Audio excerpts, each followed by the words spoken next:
So, how's the weather? What have you been watching these days? Ugh, this traffic is crazy, am I right? When it comes to making small talk, it can feel silly, artificial, and even forced. And yet, before we can have bigger talks with our colleagues about their concerns, their challenges, their hopes, we need to start somewhere. And small talk can be a big start to that. In his book, Why Am I Afraid to Tell You Who I Am?, John Powell describes 5 levels of communication. Level 1, small talk. Level 2, factual. Level 3, evaluative. Level 4, gut level. Level 5, peak. Powell considers the first 3 levels transactional, a simple exchange of information, where the last 2 levels are connective. So let's start with the first 3 transactional levels, keeping in mind that before we can connect deeply to someone, a little transaction may be what's needed. Level 1, small talk. These are the social niceties of a typical networking event or a cocktail party. Questions and statements like, "Hey, how are you?" or "Great to see you again," are polite and can even go beyond polite to interesting. Here are some topics you might try: hobbies, travel, weather, cooking, baking, eating, family and friends, weekend plans, current events, but don't discuss politics, popular culture like the latest movies, music, books, or TV shows. Level 2, factual. At this level, you're just sharing data. Our staff meetings are every Tuesday at noon, or my triathlon is this Sunday, or yes, our company does ship to Asia. It's about keeping people updated and getting important updates yourself. Level 3, evaluative. This is where a basic exchange of opinions and ideas starts. There is greater risk and greater reward as you share your thoughts, feelings, and perspectives. These statements can range from the mundane, "I really prefer a minivan to an SUV," to the more profound, "This is the most delicious chocolate mousse I have ever eaten." You begin to express yourself and, yes, hazard a disagreement or a turnoff, but in general, this is a low-stakes gamble. This is also where the transactional levels end and the connective communication begins. Level 4, gut level. Here's where opinions and ideas give way to feelings and emotions. This level reveals our deeply personal perspectives and unique sensitivities. Like what? Like, "Your friendship is so important to me," or "When you turn in work late, I feel like you're not honoring the agreement we made about deadlines. I feel frustrated." These statements begin to build a bridge of trust and connection between people. You will both give and receive insight about what the other person thinks, feels, and values. Take it seriously. Sometimes someone needs to take the first step into these deeper waters, and you know what? It could be you. Level 5, peak. This is where we reveal our innermost thoughts, fears, concerns, and heartbreaks. But many of us don't venture there. Why? Because we haven't even gone there with ourselves. And even if we're really self-aware, sometimes we're not willing to turn our insides out for somebody to see and judge. But you'll recognize that you have a deep connection with somebody when you feel totally in tune. Peak expression allows us to really be seen beyond our credentials and accomplishments. And keep in mind that any progression is forward movement in bringing some authentic communication and conversations and connection to your relationship. Use it from a genuine place and strategically apply it with intentionality.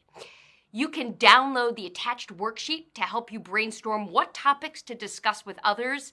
And remember, small talk might start small, but over time, it can become an on-ramp to deep and lasting relationships.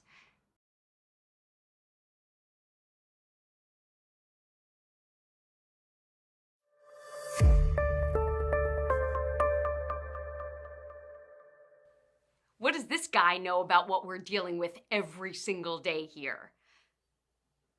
He has no clue what he's talking about. They're trying to sell us something, and I'm not buying it.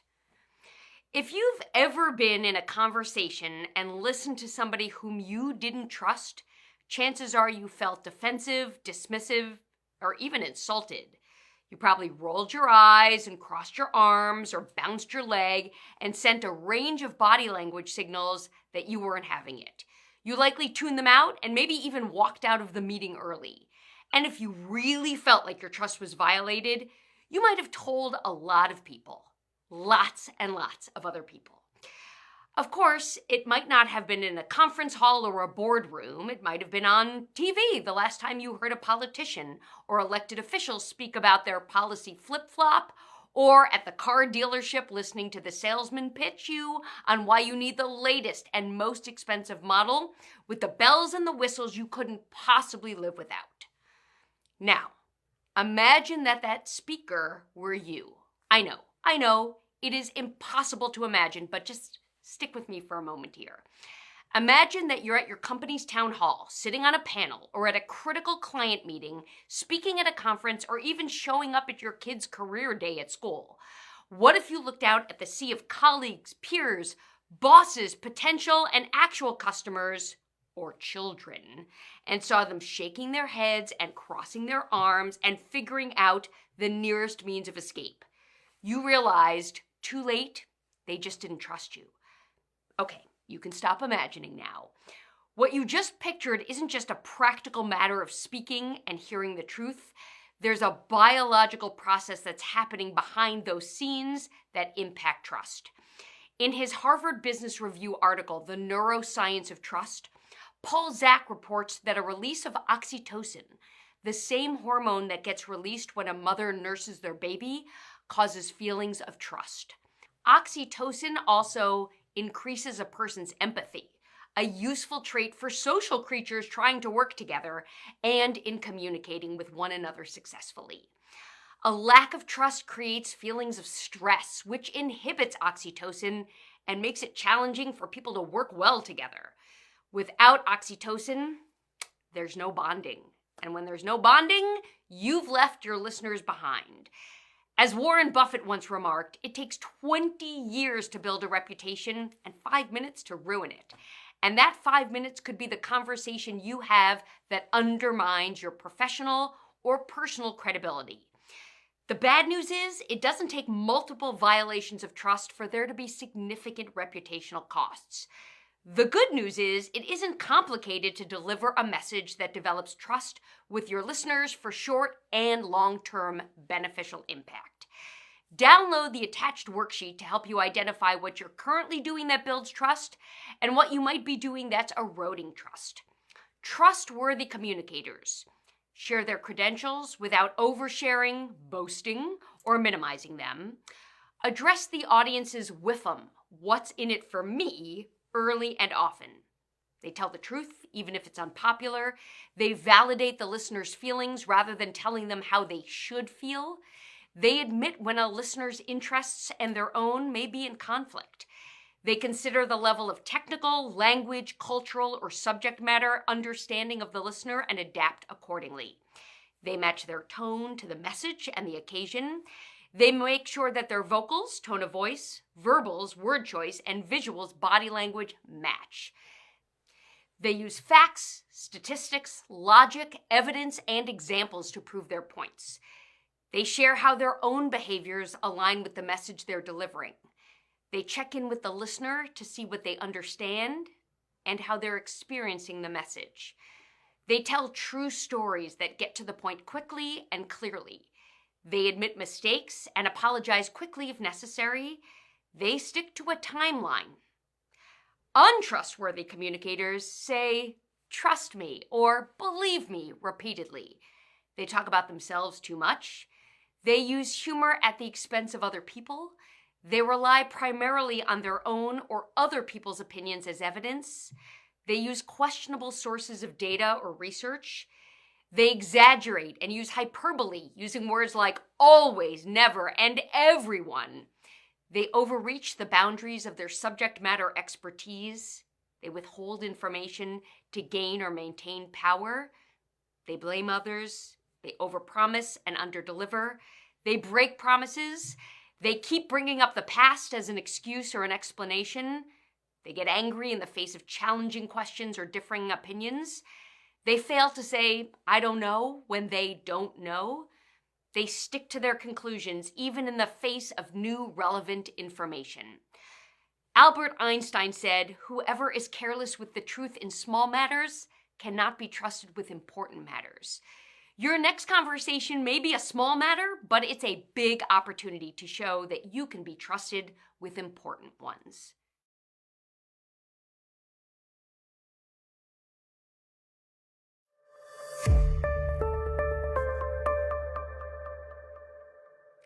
American writer and civil rights activist Audre Lorde remarked, "It's not our differences that divide us, it's our inability to recognize, accept, and celebrate those differences."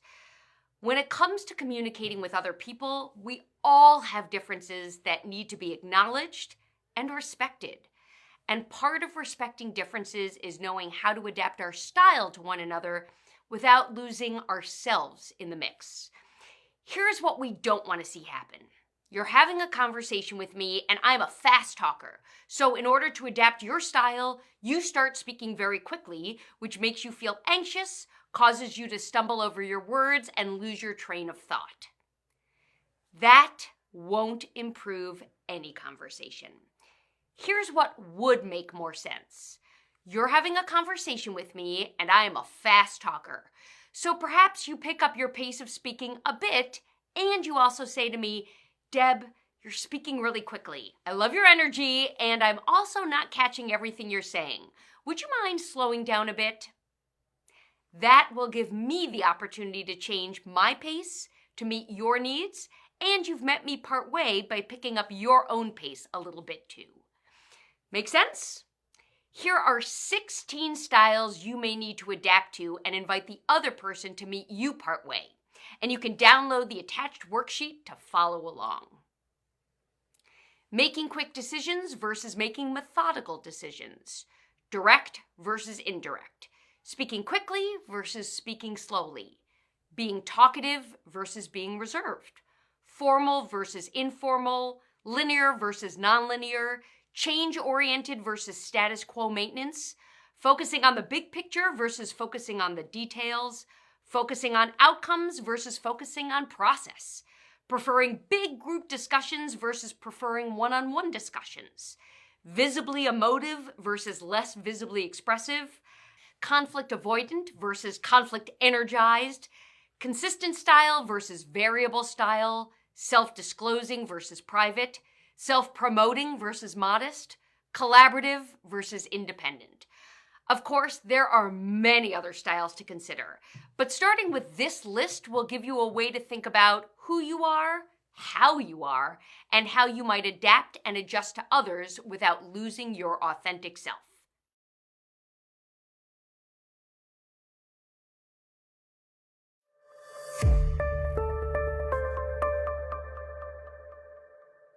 At a recent networking event, I walked up to a woman who, like me, was trying to balance a plastic tumbler of wine with a plate of cheese and a handful of business cards.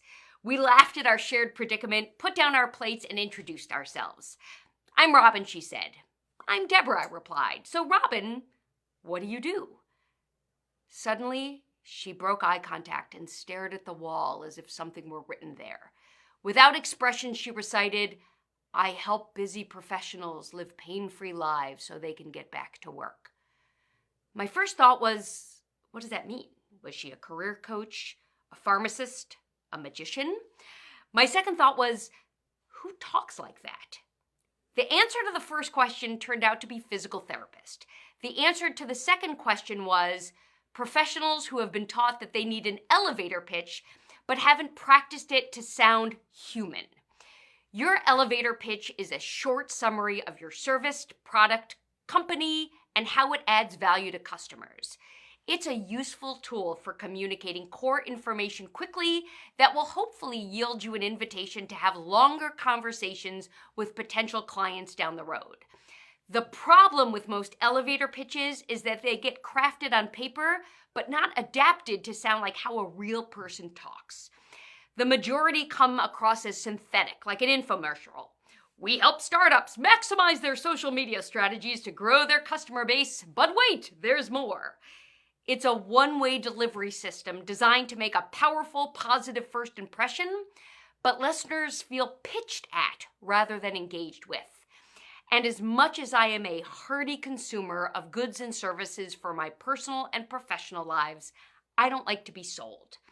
And when you are so focused on marketing the benefits because anybody could be a customer, you neglect the primary reason why people want to do business with you, because they connect with you, not your pitch, but with you.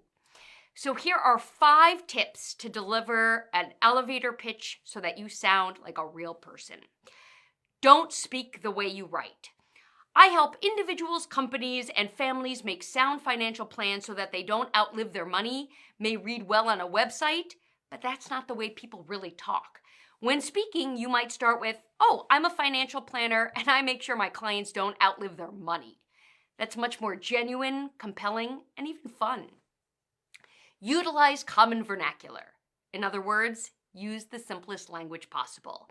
Your organization's mission may talk about serving the growing population of at-risk adolescents, but most people would say kids who are at risk in regular conversation. So say that. Turn your pitch into a question. If you're a professional organizer, you could ask, "You know that pile of papers you've got somewhere in your house that you've been meaning to get through? As a professional organizer, I help people finally get through it." Practice saying your pitch out loud with feedback from others. Rehearse it until it sounds completely unrehearsed, ironic but important, and then get feedback on how real you sound rather than how polished you come across. Be willing to skip your pitch entirely. If you're already making a warm connection with somebody and they ask what you do, don't risk bringing a cold pitch into the conversation. Just say what you do, and more importantly, find out what the other person does and show genuine curiosity about them.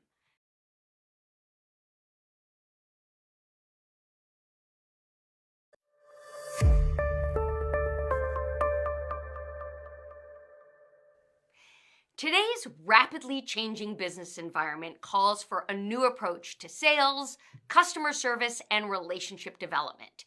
The need to become your client's trusted advisor in an uncertain world is very important. But this can be tricky for several reasons. First, if you're behind on your own sales goals, it can be tempting to push your product or solution harder or faster than you normally would. Second, it can be tempting to launch into telling your customers that you have the solution to their problems because you can easily identify their pain points, even if you know you should be doing more listening than talking. What else? If you're attached to a single outcome, sell now, then you have a lot to lose, including the opportunity to learn more about how you can help your customers over the long term. To build customer relationships, you need to adjust your mindset from, "I know what my customer needs," to, "I want to learn what my customer needs." You need to shift your habit from talking to asking, and then really listen to the answers. You need to shift your approach from relying on what worked in the past to experimenting with what might work better today. In his book, The Catalyst, How to Change Anyone's Mind, Wharton Business School professor Jonah Berger writes that asking questions shifts the listener's role. He writes that rather than counter-arguing or thinking about all of the reasons they disagree with a statement, listeners are occupied with a different task, figuring out an answer to the question. This will help your customers explore how they feel or what opinions they hold, something most people are more than happy to do. More importantly, questions increase buy-in. Customers are much more likely to follow their own lead than yours. The answer to the question you ask isn't just any answer, it's their answer. And because it reflects their own personal thoughts, beliefs, and preferences, that answer is much more likely to drive them to action. Here are 21 questions to get you started with unpacking your customers' wants and needs. Download the attached worksheet to follow along and then do some action planning. Affective. How are you feeling about the current situation? Possibility. What would be the best possible scenario? Reflective. What's getting in the way of your next steps? Exploratory. What options are you considering or have you considered? Novel. What's an approach you haven't tried yet? System. What might be the bigger impact if you did X? Perspective. What will this look like in a year, 3 years, 5 years from now? Allies. Whose input or opinions matter the most to you? Decisive. If the decision were yours alone, what would it be? Opinions. What might happen if you do X, don't do X? Frustrations. What's hardest for you right now? Hope. What do you feel most hopeful about? Appreciative. What's working well right now? Evaluation. What's the opportunity you have? Experimental. What would you be willing to try out? Planning. What can you still do just as you had planned? Adaptive. What can you still accomplish but with a different approach? Timing, budget, people, etc. Acceptance. What simply can't happen now? Prioritizing. What have you been putting off or putting aside that you can pick up now? Excitement. What's exciting to you about these plans? Supportive. How can I be a good partner to you? To be a better success partner for your customers and to have greater success yourself, you cannot rely on old ways of serving up your offerings. What you can and should offer is your curiosity, care, and compassion.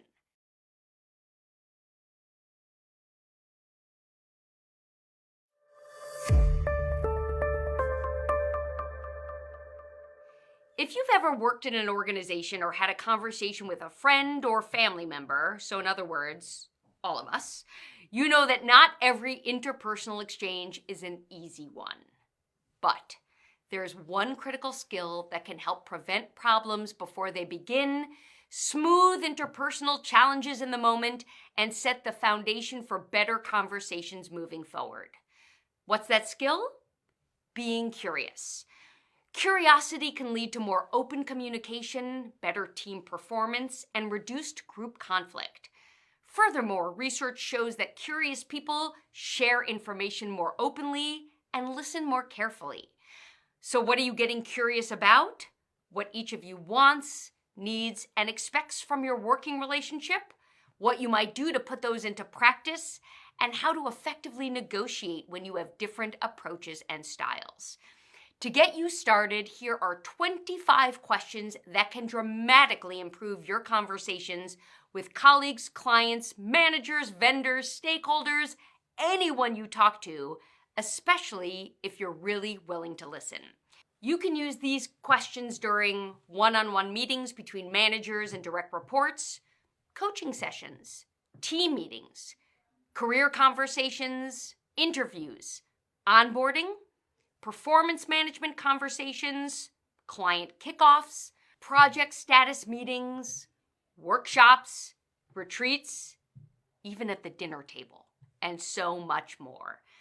Here are the 25 questions, and download the attached worksheet to help you follow along and make an action plan. What do I say or have said to you in the past that you've appreciated the most? What do I say or have said in the past that makes you uncomfortable? What's your favorite compliment to get? What do people think is a compliment to you, but you don't perceive it that way? How would you define productive conflict? How will I know that you're feeling valued and appreciated? How will I know when you may be feeling stressed or upset?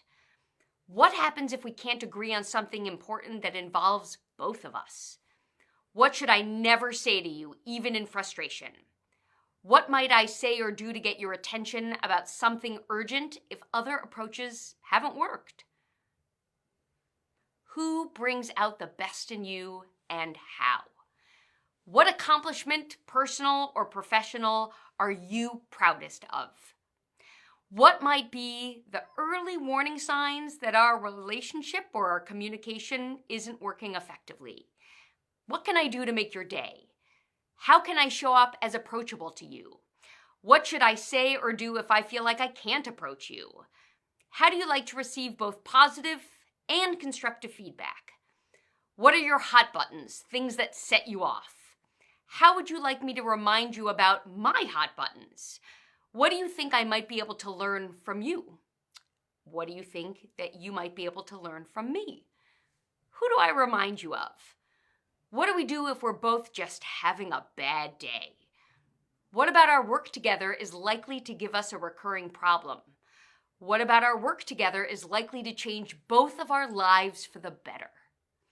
Of course, don't ask all of these questions at once. That's an inquisition, not a conversation.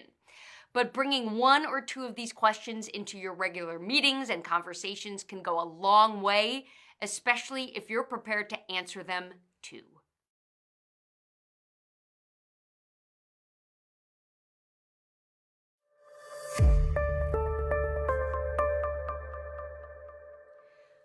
What do we mean by conflict?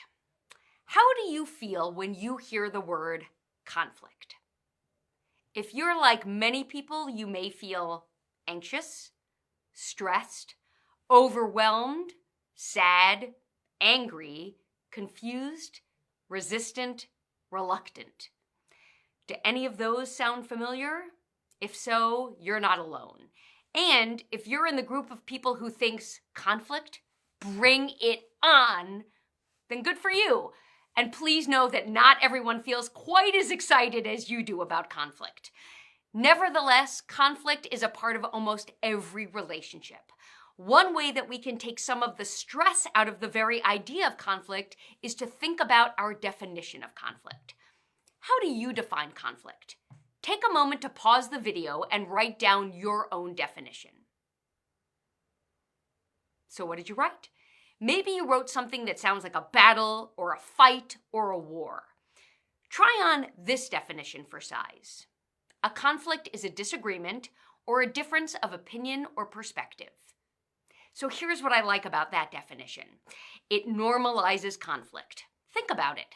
How many times a day are you having conversations where you disagree or have a different opinion or perspective from the person you're talking to? If you're like me, it's many times a day. And most of those times don't feel stressful to me at all. So what does feel hard? When conflict doesn't feel productive. If a conflict is a disagreement or a difference of opinion or perspective, productive conflict is when you achieve an outcome and attend to the relationship. Think about it. If you could have a disagreement with somebody where you achieved an outcome and you both felt okay about your relationship, how much would that stress you out? For me, not much at all. And consider this. If you're not having any differences of opinions with your colleagues, you probably don't have a lot of diversity, and that's a bigger problem. The biggest problem is when we have destructive conflict. Conflict when we don't achieve an outcome, or we don't take care of the relationship, or both.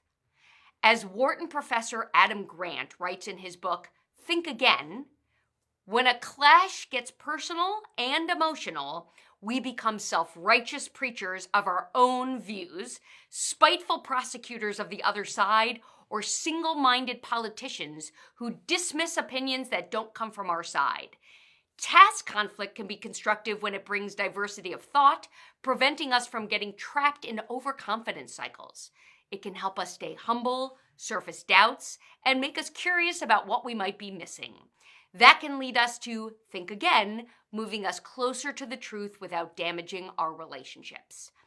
So how do you engage in productive conflict? Keep watching.